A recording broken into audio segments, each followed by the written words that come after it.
कुछ नहीं बोलती हूँ, गांजा पीता रहे तो कभी नहीं बोलता साधु बनूंगा।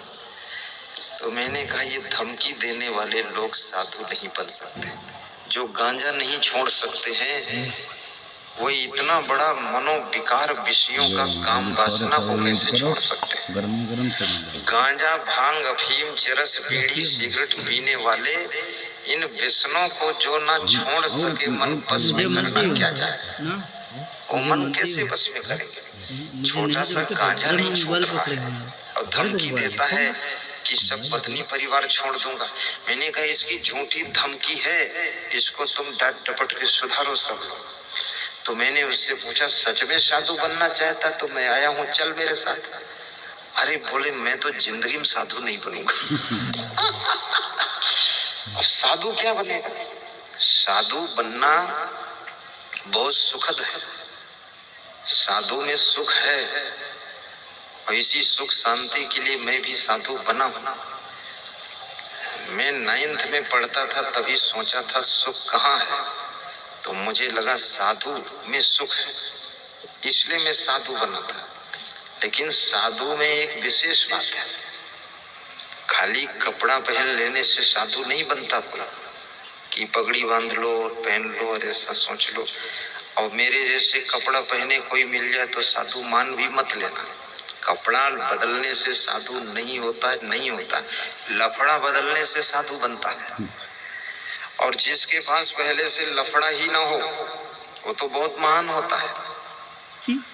साधु का मतलब है कि संसार में किसी भी नशा व्यसन में भी आकर्षित ना हो, संसार में कोई उसका लोभ लालच ना हो, संसार में किसी का रूप सौंदर्य भी उसको आकर्षित करके फिसला ना सके, वो साधु है। ऐसा थोड़े अपना घर छोड़ दिया और फिर दूसरे गांव में जाकर के गलतियां करते घूम रहे, ये कौन साधु है? मॉडल किसकी मॉडल है? ये किस मॉडल की सदवाई है तुम्हारी? तुम रहने दो सदवाई करने को, पेंट पहन के घर में जाओ और वहां ढूंढ करके लाओ अनीता देवी को, उनके साथ रहो।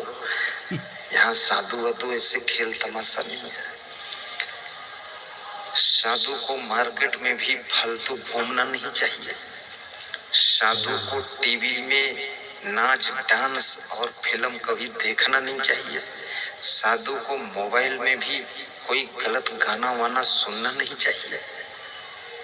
साधु महात्मा को जिस तरफ कुसंगत ज्यादा वहां जाना नहीं चाहिए। बहुत लोग हमको शादी में बुलाते हैं कि गुरुदेव शादी में जरूर आना, तो मैं हंसता हूँ और पूछता हूँ क्या ठीक रहेगा, तो वो भी हंसते क्योंकि शादी और साधु दोनों में विरोधाभास है, दोनों में सेटिंग ही नहीं बैठती। और शादी में साधु को मोबाइल से आशीर्वाद ले लेना चाहिए। आना चाहे तो भी कह दो 2-4 दिन बाद आना, निपट जाने तो हुड़दंग ये सब। वहाँ ढोल बज रही है, कोई डांस कर रहा है और सभी लड़कियां भी सज धज कर आई हैं।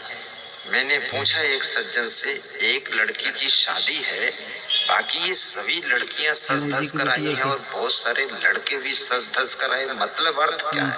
बोले ये सब उम्मीदवार है शादी के। बोले उम्मीदवार है, ये चुनाव लड़ेंगे अब वहाँ साधु बाबा त्याग बैरागी वाला बैठा है, सेटिंग नहीं जमती है। तो मैं तो यही आज्ञा देता हूँ मैं मेरे लिए कि मेरे को कभी शादी वादी में बुलाओ मत। बस